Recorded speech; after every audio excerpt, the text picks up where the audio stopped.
Tata Group had introduced working hours that was a gift to the entire world. How do you guys define the working hours and now the hybrid model? कैसे होता है ये? So I feel India में बहुत सारे jobs available है. The only thing is right candidate right job तक नहीं पहुंच पा रहे. मैं ऐसे कहूंगा कि जो फ्रेशर्स आ रहे हैं उनको भी अभी वर्क कल्चर बहुत इंपॉर्टेंट है एक्सपीरियंस लेने से पहले ही. तो वर्क कल्चर या डिफाइन कैसे होता है और वर्क कल्चर के लिए तुम लोग क्या करते हो?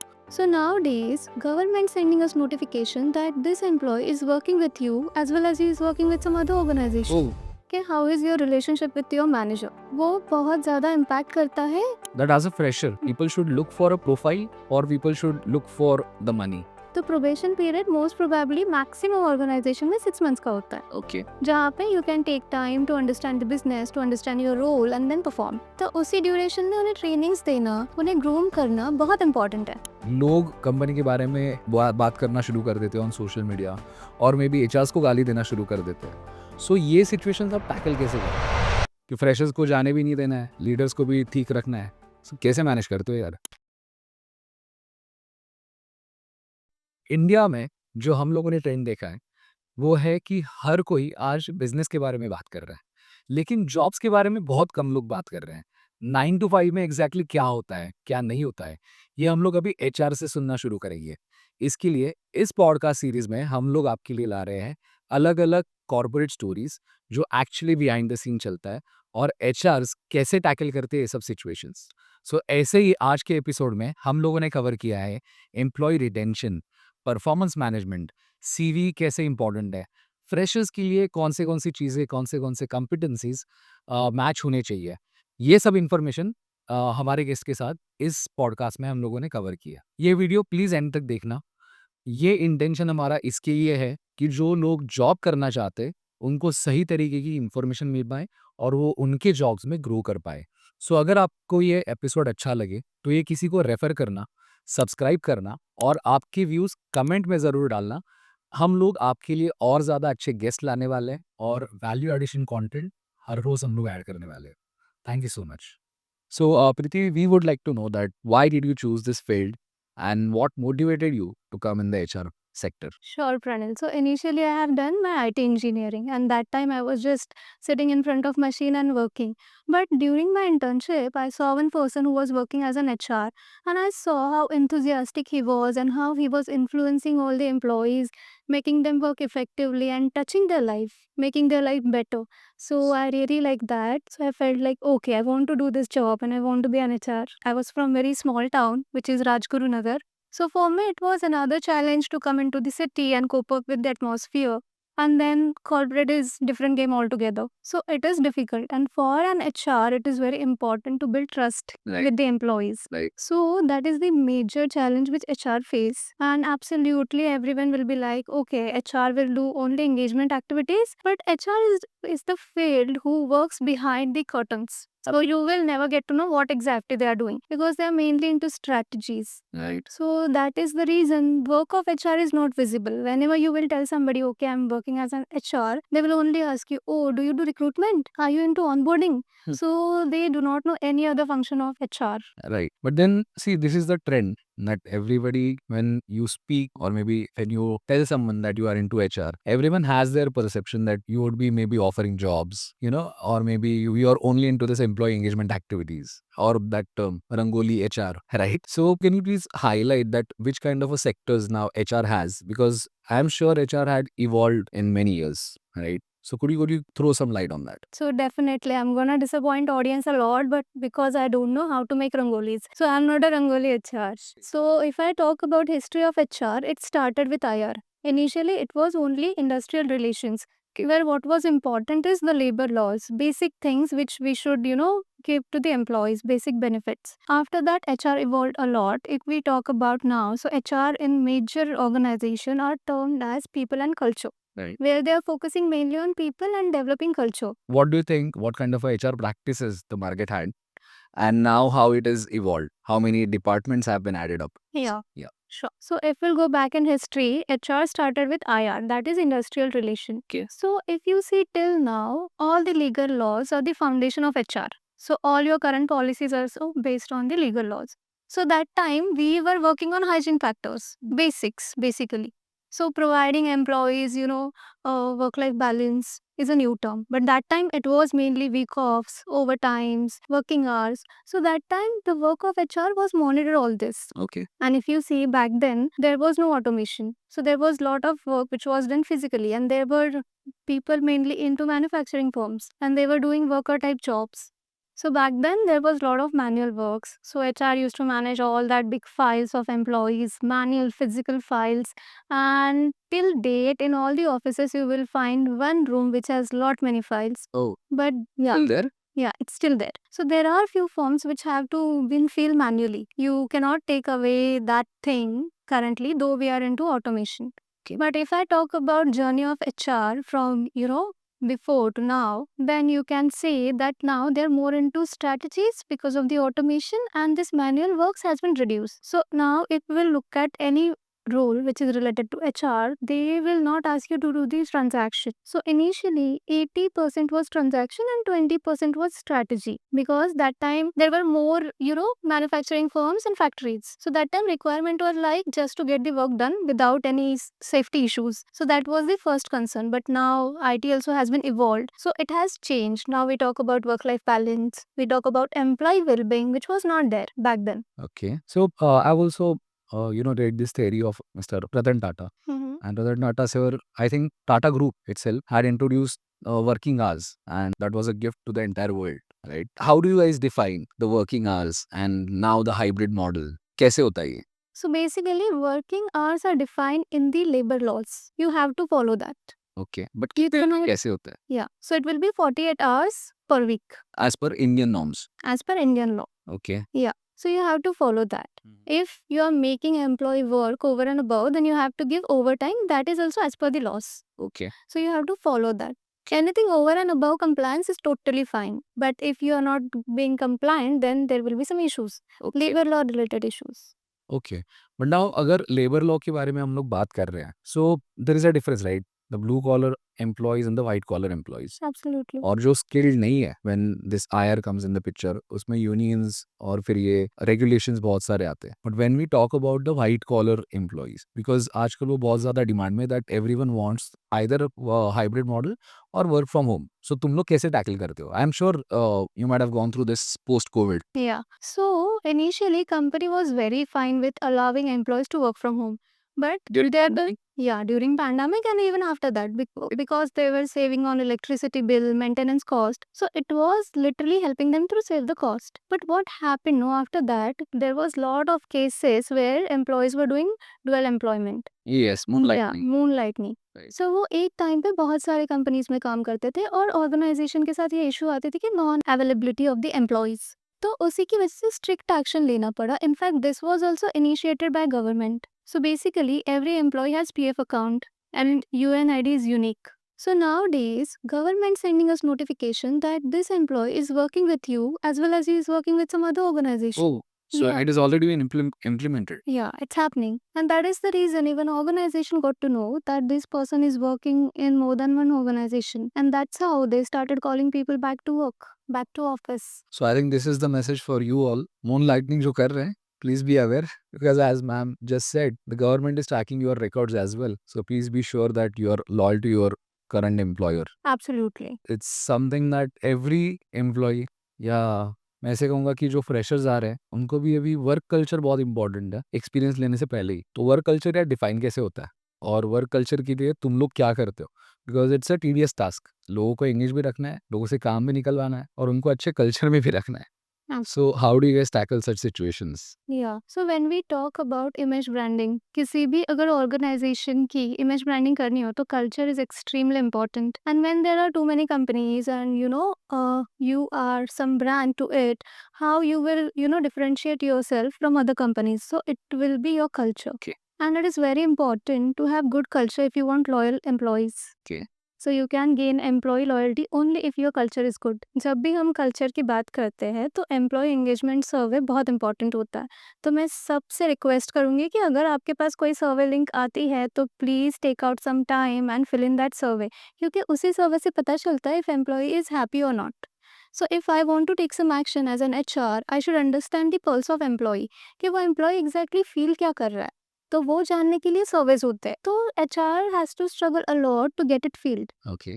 सर्वे फील जो होता है उसके परसेंटेज हमेशा बहुत लो होते हैं, वो भी एक रीज़न हो सकता है जिसकी वजह से शायद आपको एग्जैक्ट एक्शन क्या लेने हैं वो पता ना चले। Okay, now since you are focusing more on to taking actions, right? ऐसे कौन से पैरामीटर्स तुम लोगों को डिफाइन किए, रादर डिफाइन करने पड़ते हैं हुँ। परफॉर्मेंस के हिसाब से कि you have to take actions now, like termination is the end call, right? And I am sure as an organisation, even as HR, you guys do not prefer to do it, but उसके पहले की process क्या होती है? कितने बार आप लोग समझाते हो ईमेल्स पे, वर्बली? क्या प्रोसेस होती है ऑर्गेनाइजेशंस में? So if you want to define culture तो उसमें कुछ फैक्टर्स होते हैं। सबसे इम्पोर्टेंट फैक्टर होता है कि how is your relationship with your manager. वो बहुत ज़्यादा इम्पैक्ट करता है कि एम्प्लॉयी अपने जॉब में हैप्पी है या नहीं है।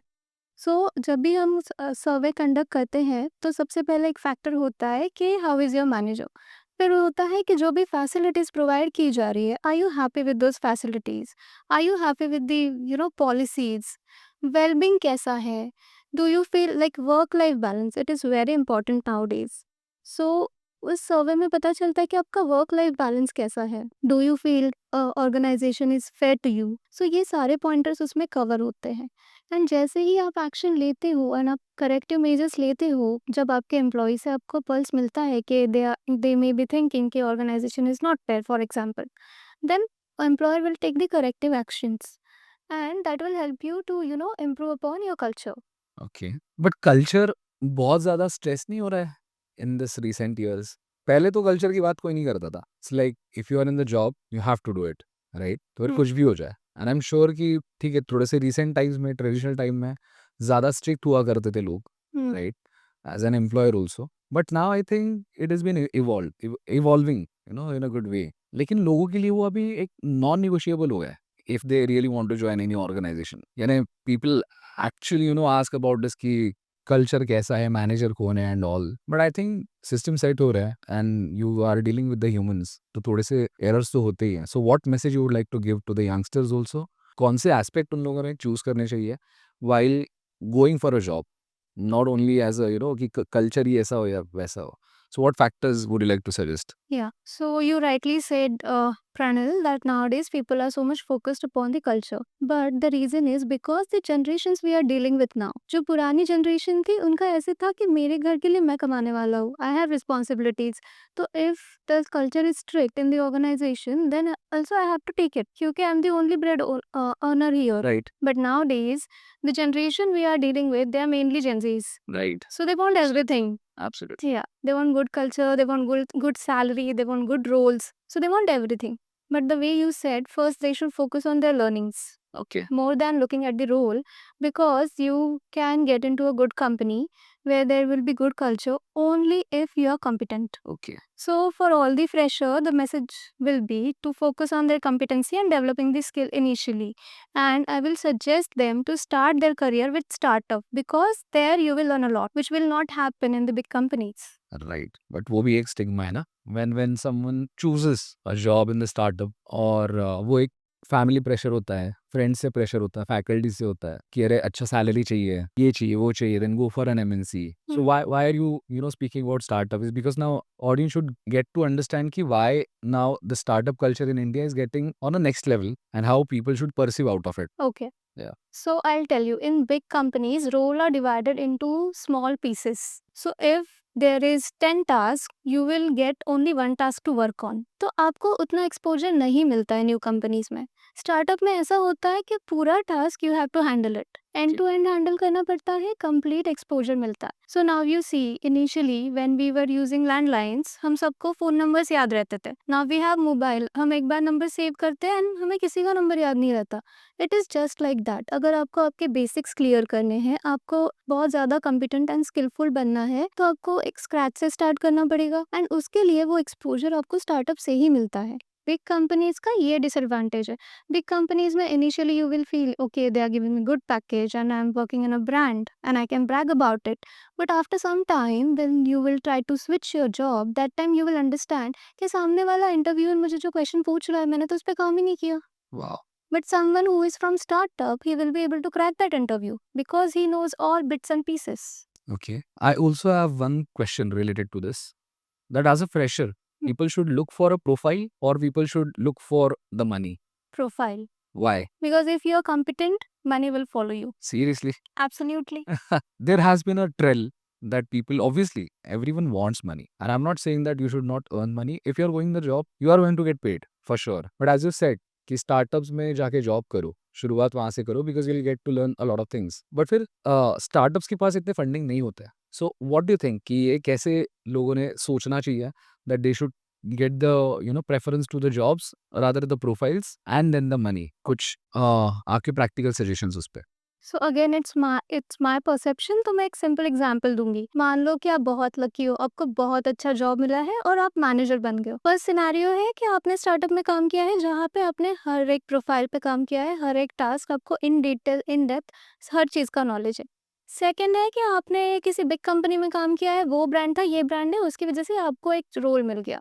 Now when you are dealing with your team, आप कैसे मैनेजर बनना चाहते हो? समवन हु इज कॉम्पिटेंट या फिर ऐसा जिसका टीम बोले अरे ऐसे तो कुछ नहीं आता यार. So that's the difference. अगर आप खुद की ब्रांडिंग के बारे में सोचते हो तो learning is must. That is the reason I am telling you everyone should focus on learning first, because you are building your image when you are managing some team and when you are talking to them. How you want to look? Like, do you want to look like a fool or some intelligent guy people would like to listen to? Okay. So that is the reason, because if you really want to grow in your career, someday you're going to lead your team. You should have that leadership quality, and first you should have the competency to teach your team. So that is the reason I'll always say learning is must, and while choosing role and in between role and money, you should go for a role. That's amazing. I think that's my message to the youngsters as well. But then now, let's suppose as an HR, you're obviously hiring freshers also. So what are the common competencies or traits जो सब लोगों में commonly आप देखते हो, और उसका analysis आपका क्या होता है? Could you throw a light on this, like communication skills? So there is a difference between the communication and the language, because India में usually people are mistakenly, or maybe they are conditioned to judge themselves by the command of a command on a language they have, right? So what kind of a common competencies होने चाहिए जिससे I think freshers select हो सकते हैं ज़्यादा? Okay, तो यहाँ पे मैं बहुत जेनरिक टर्म के बारे में बात करूंगी. If we are hiring freshers, हमें पता है कि उन्हें कुछ नहीं आता है, we need to train them. So ऐसी सिचुएशन में you will look for somebody who is ready to learn, who is adaptable, जो हर टास्क करना चाहे, जो फ्लेक्सिबल हो, जिसको अगर मैंने ये कहा कि okay now today you are working on Java, next day you need to learn .NET, he should be ready for that. Because when you are hiring fresher you want. ऐसे होता नहीं है ना, सॉरी बट ऐसे होता नहीं है, हाँ, तो यही चीज़ है जो बदलनी पड़ेगी. बिकॉज लोगों को ये एक रीजन मिल जाता है to change the job, and I am sure कि as a HR you guys then get into a pressure because you guys are spending money, right? And now you are answerable to your top management also, right? So it's very difficult in the critical situations. I think it's a day to day life you guys go through. So how do you then tackle all such situations कि freshers को जाने भी नहीं देना है, leaders को भी ठीक रखना है? So कैसे मैनेज करते हो यार? सो यहाँ पे काउंसलिंग बहुत ज़्यादा इम्पॉर्टेंट होता है. इसमें एम्प्लॉय का एचआर पे फेथ बहुत ज़्यादा इम्पॉर्टेंट होता है. When you are talking to the employee, तुम्हें बहुत एम्पैथी दिखानी पड़ती है, तुम्हें अपने एग्जांपल्स देने पड़ते हैं, तुम्हें उनसे ऐसी बात करनी पड़ती है विच इज़ रिलेटेबल, एंड उसके बाद you have to tell them about their career progression. सिर्फ ये नहीं कह सकते कि अरे करो, मुझे बताना पड़ेगा ना क्यों करना है. तो I have to tell them if you will do this you will go there, how helpful it will be for your career. So that conversation should be there between employee and manager firstly, and then HR comes into the picture. Okay, क्योंकि as a recruiter मैं बहुत सारे series देखता हूँ, and एक common trend मुझे जो अभी समझ में आ रहा है that people are switching their jobs in 6-8 months या 1.5 year मैक्सिमम. तो आप लोग ये सिचुएशन कैसे टैकल करते हो, और अगर परफॉर्मर्स जो अच्छे परफॉर्मर्स हैं उनको अगर रिटेन करना है Hmm. तो कैसे हैंडल करते हो सिचुएशन? क्योंकि ठीक है, इंक्रीमेंट वाला पार्ट है, नेगोशिएशन वाला तो हो ही जाता है, बट उसके बाद का भी कुछ होता है सीन. सो कैसे होता है ये रिटेंशन पॉलिसी सुन लो कि कैसे होता है if you really want to hold someone? Okay. So यहाँ पे सबसे पहले हमें रूट कॉज एनालिसिस करना बहुत ज़रूरी है प्रणल. अट्रिशन हो रहा है तो क्यों हो रहा है? तो there are two types of retention, one is reactive retention and one is proactive retention. Reactive में अगर हमें पता चलता है कि okay this employee has resigned and now we want to retain him because he is critical, he is important, he has niche skills, तो mainly जो भी निगोशिएशंस होते हैं ना वो कॉम्प रिलेटेड होते हैं। There are few employees who will say I want another role, another project, so if you have internal opportunities you can easily rotate them. Okay. Now when we talk about proactive retention, it starts with hiring. Okay. So I tell you, जो retention होता है ना उसमें हर कोई part play करता है, including recruiter, manager and then HR and business as well. So I tell you how. जब भी मैं किसी कैंडिडेट को रिक्रूट करती हूँ, for me it is very important to tell him कि आपका रोल क्या होगा। जो एक्सपेक्टेशंस होती है वो क्लियर सेट करना बहुत इंपॉर्टेंट है। मैं अगर किसी को कहूँ कि आप ये काम करोगे and when he starts working and उन्हें पता चलता है कि नहीं यार मुझे जो रोल के बारे में बताया गया था it's not matching, and they will feel it's a role mismatch for me and they will start looking out. So ये रीजन होता है जब लोग इनिशियली स्विच करना चाहते हैं विद इन अ ईयर और two, because they feel the role which they have been offered to is not justifiable. So हमें वो भी देखना पड़ता है कि एक तो सबसे पहले क्लियर एक्सपेक्टेशन सेट करना, नेक्स्ट होता है कि एम्प्लॉय की ट्रेनिंग के लिए आपको एफर्ट्स डालने ही पड़ते हैं। Okay. You cannot expect them to come and start working and keep delivering, yeah, from day one.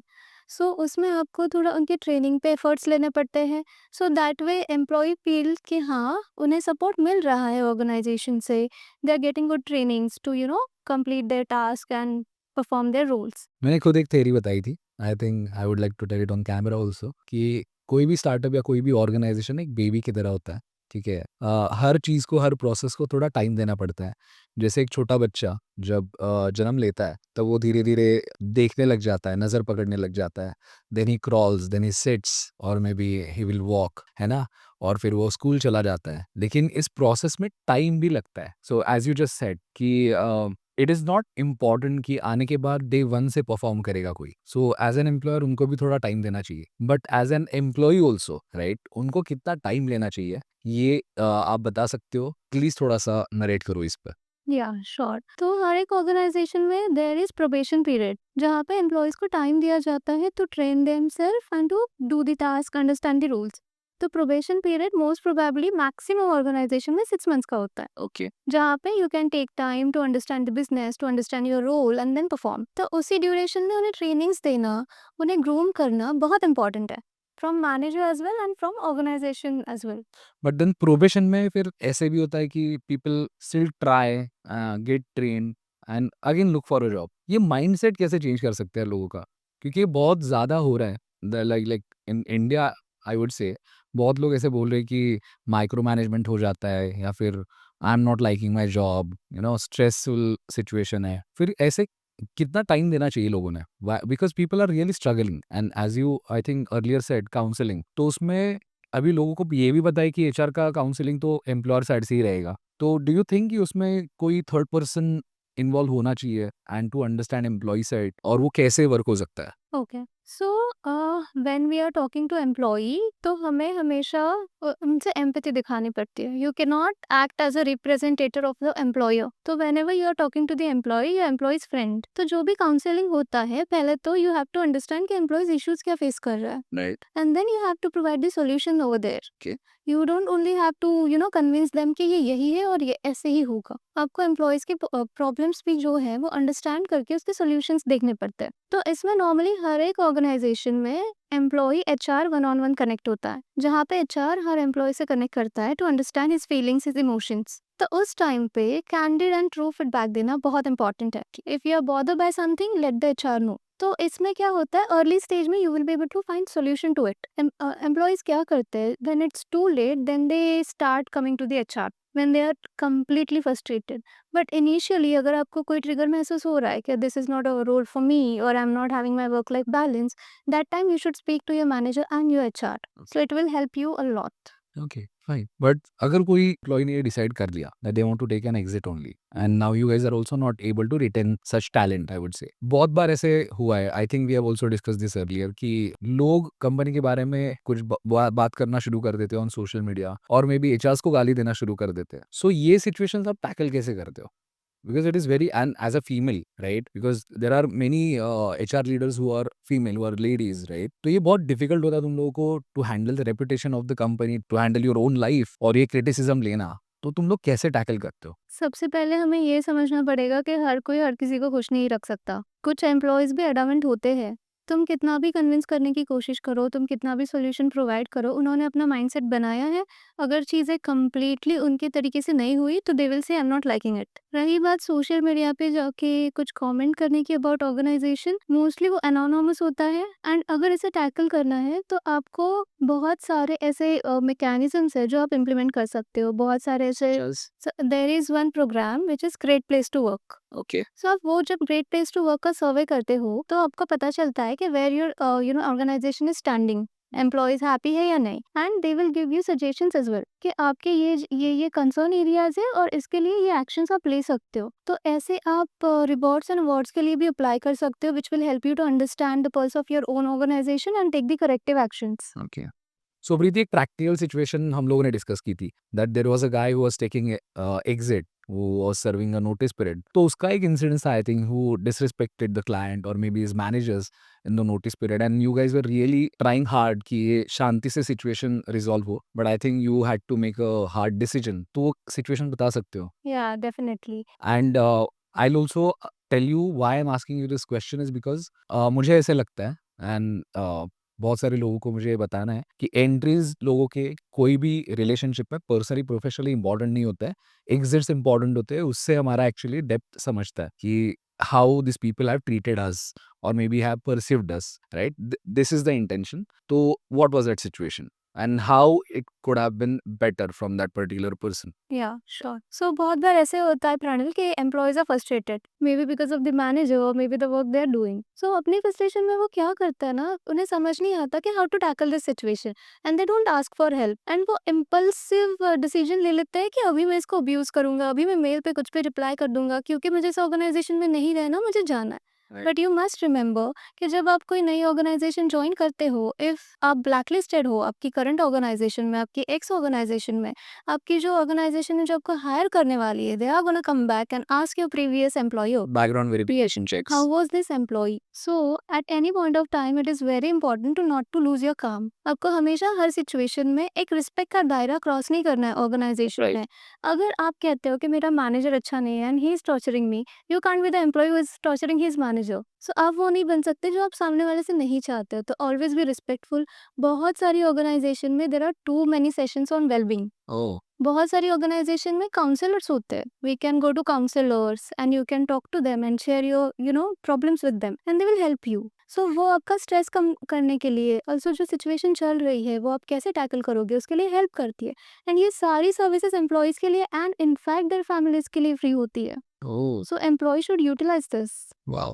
ये कुछ नया है मेरे लिए भी ये। But have you now, apart from all this technical stuff, as a HR, have you experienced any sort of your team members or maybe any of your colleagues or maybe जो आप लोगों को रिक्रूट कर रहे हो या deal कर रहे हो cases, who flirts with you, right? Because ये common trend है that people try to establish another relationships for their own good, for their own benefits. So आपके साथ ऐसे कुछ हुआ है, and if yes, then what is a message that you would like to tell it to the market, the audience, कि ये मत करो? या सो एचआर के साथ फ्लर्ट करना इज वेरी रिस्की। पॉश उन्हीं के पास होता है, so you should never ever do that. कभी नहीं करना चाहिए। हाँ, किसी को अप्रिशिएट करना is a different story, but बहुत पर्सनल होके कुछ कमेंट करना जस्ट थिंकिंग हाँ she is an HR, she will help me, no she will never. Oh. और अगर आपका कोई पॉश केस आएगा तो वो खुद कहेगी कि I have experience this. So maintaining professional relationship at work place is extremely important. तो वो रिस्पेक्ट का जो दायरा होता है वो कभी क्रॉस नहीं होना चाहिए। Okay. आपके साथ हुआ ये? हाँ, I received few messages, हाँ. but then I just ignore it, or I can tell upfrontly कि this is not professional, we are not friends. Okay. Performance management एक बहुत बड़ा टॉपिक है, एंड एचआर्स का ये आई थिंक हर रोज का काम हो गया है। तो परफॉर्मेंस मैनेजमेंट में कौन से पैरामीटर्स तुम लोग देखते हो, उसके एनालिसिस कैसे होते हैं रियल टाइम में, और उसके कंक्लूजन कैसे निकलते हैं? Because performance management is directly link to your increment. एक तो पोजीशन वाइज दे दो या फिर पैसे, है ना? तो ये कैसे करते हो आप मैनेज, इसका लाइफ साइकिल क्या है? हाँ, तो परफॉर्मेंस साइकिल जो है ना, उसका जो कोर है, it lies in the feedback. Okay. तो जब भी हम परफॉर्मेंस मैनेजमेंट के बारे में बात करते हैं तो sorry, but feedback is from whom? Manager, Their reporting manager. या Okay. Reporting manager. So I start from the beginning. सबसे पहले तो you have to set your goals कि आपके रोल के हिसाब से आपको डे टू डे लाइफ में कौन से टास्क करने हैं। So you will define your task, जो भी आपको परफॉर्म करने हैं वो तो आपको डिलीवर करने हैं। और एक होता है बिहेवियर एंड वैल्यूज। Okay. तो जो भी कल्चरल एलिमेंट्स होते हैं हर एक ऑर्गेनाइजेशन के, आपको उस हिसाब से भी रेट किया जाता है। और आपकी जो भी रेटिंग होती है ना, वो दो चीज़ों का कॉम्बिनेशन होती है। एक तो आपकी परफॉर्मेंस होती है और दूसरा होता है बिहेवियर। Okay. तो उसमें आपको बिहेवियर पे भी फोकस करना बहुत इंपॉर्टेंट है, तो ही जाके आप आपका जो कल्चर है वो इम्प्लीमेंट कर पाओगे। और आपके ऑर्गेनाइजेशन में जो भी एम्प्लॉयज है, they will reflect the organisation's culture.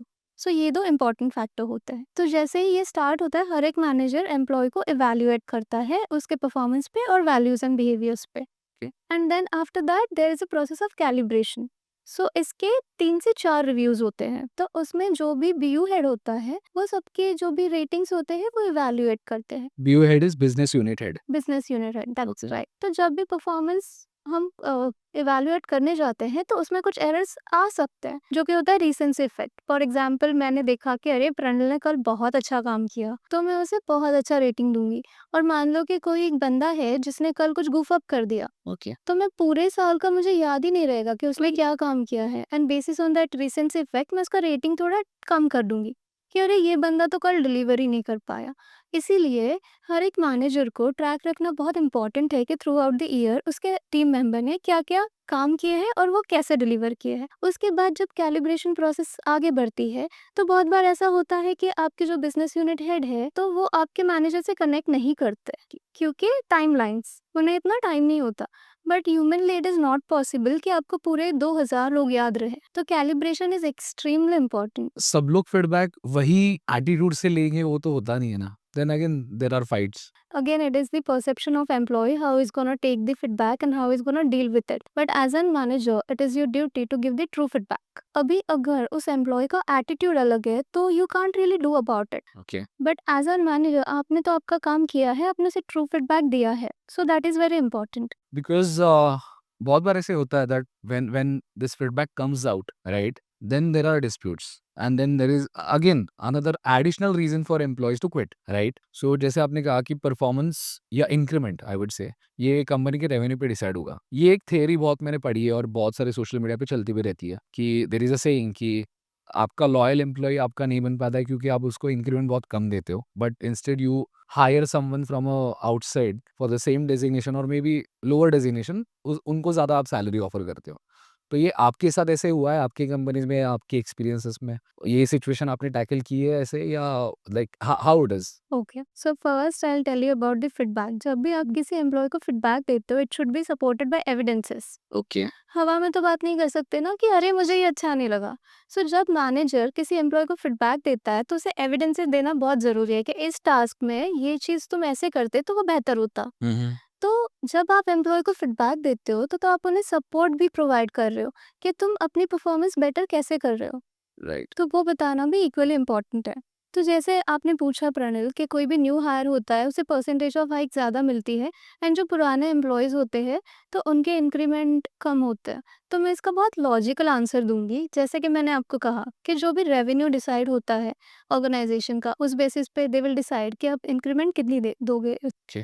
तो जब भी पुराने एम्प्लॉयज़ को आप हाइक देते हो तो वो जो लिमिटेशन होता है परसेंटेज का डिपेंडिंग ऑन द रेवेन्यू, तो उनकी सैलरी उसी परसेंटेज में बढ़ती है। बट जब भी आप मार्केट से कोई न्यू हायर करते हो तो उस टाइम पे you will offer them 30% 20% hike which is normal norms in the industry. Okay. So इसी की वजह से हमें वो डिफरेंस समझ आता है कि जो पुराने एम्प्लॉयज़ है they are earning less as compare to new hires. But ये so it's her true. It it is true. ये हर ऑर्गेनाइजेशन में होता है।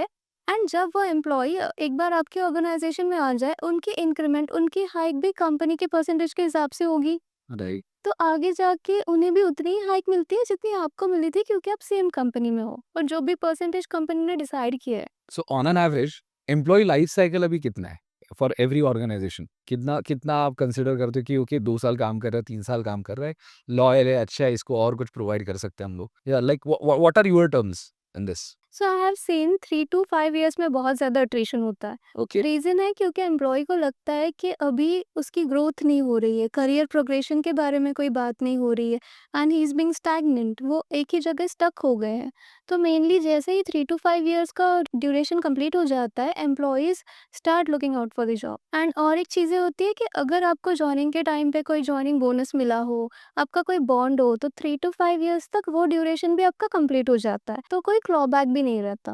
ओके। स्टार्टअप्स ओनर, जैसे मैंने पहले कहा, they don't have much funds, they don't have systems in place, they don't have processes defined, right? But they still want people.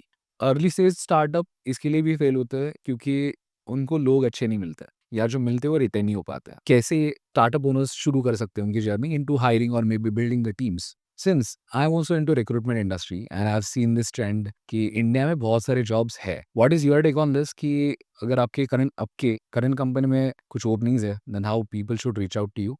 It's your call if you want to share the details, और else what is your take on this कि India में jobs है या नहीं है? क्योंकि बहुत सारे लोग ऐसे बोल रहे that India do not have good jobs. So what is your observation, your experience in this? So I feel India में बहुत सारे जॉब्स अवेलेबल है, the only thing is right candidate right job तक नहीं पहुंच पा रहे। So they have to improve upon their search mechanism. LinkedIn पे उन्हें बहुत सारे कनेक्ट्स बनाना बहुत इंपॉर्टेंट है, कंटिन्यूसली चेक करना कि कहाँ पे ओपनिंग्स है वो बहुत इंपॉर्टेंट है। सेम टाइम जब आप कोई जॉब डिस्क्रिप्शन देखते हो, क्या आपके स्किल सेट उससे मैच कर रहे हैं, and applying for that right job instead of applying for every job, it is also very important. तो जॉब्स बहुत सारे हैं, एंड अगर आपको कोई स्पेसिफिक कंपनीज आपने शॉर्टलिस्ट करी है कि ये टॉप 10 कंपनीज है where I want to work, तो उनकी करियर वेबसाइट एक्सप्लोर करते रहो। अब तो ऑटो जनरेटेड ट्रिगर्स भी आते हैं Oh, कि if this is your skill set, opening is available for you. okay. तो वो So mail talking about job portals. या Okay. सो जो भी कंपनीज के करियर वेबसाइट्स है, वहाँ से you will get auto generated mail depending on your selection of role. तो nowadays it has become extremely easy. तो I will request all the candidates to shortlist top 10 companies in which they want to work in. उसके बाद वो जाके उनके career website पे apply कर सकते हैं, और वो जो भी ऑटो जनरेटेड मेल है वो भी उन्हें आ जाएंगे। फीडबैक नहीं मिलता है is the common thing from all the job seekers. मैंने बहुत बहुत जगह पे जाके अप्लाई कर दिया है, and I am sure as a HR may be your recruitment team might have received many applications daily। कुछ कॉमन मिस्टेक्स बता सकते हो कि क्यों नहीं सीवी शॉर्टलिस्ट हो रहा है? सीवी शॉर्टलिस्ट होने के लिए आप सीवी में जो भी कंटेंट लिखते हो उसमें वो कीवर्ड्स होना बहुत इंपॉर्टेंट है। सो एटीएस फ्रेंडली। या ओके। सो बहुत सारे जो नए फ्रेशर्स होते हैं या एक्सपीरियंस एम्प्लॉयज भी होते हैं, they don't know how to prepare their CVs. So वो बहुत ज़्यादा इंपॉर्टेंट है, आपने जो भी काम किया है एंड उसके भी जो टेक्निकल टर्म्स है, क्योंकि रिक्रूटर को हर एक रोल के बारे में हर एक चीज़ पता नहीं होती है। राइट। तो you have to ensure that you have design your CV in such a way that किसी भी रिक्रूटर को it will be very easy to understand. Right. So उस पे फोकस करना बहुत ज़्यादा ज़रूरी है। ये भी एक रीज़न है कि सीवी शॉर्टलिस्ट नहीं होते, क्योंकि बहुत बार एम्प्लॉय सिर्फ बेसिक इन्फॉर्मेशन डालते and they write very less about the work they have done. Yes. So तो एक अलग टॉपिक है CV writing. So Preeti, thank you so much for your time. It was very wonderful and a candid conversation we had around and across HR, also for employees. I'm sure this is going to add value to the Indian market. I'm really grateful to you for your time. Thank you so much. Thanks Pranil for inviting me and providing this platform. अगर मैं HR के बारे में लोगों का perception 1% भी change कर पाई, तो I feel very useful to all my HR community. So thank you so much for providing this platform, I am grateful.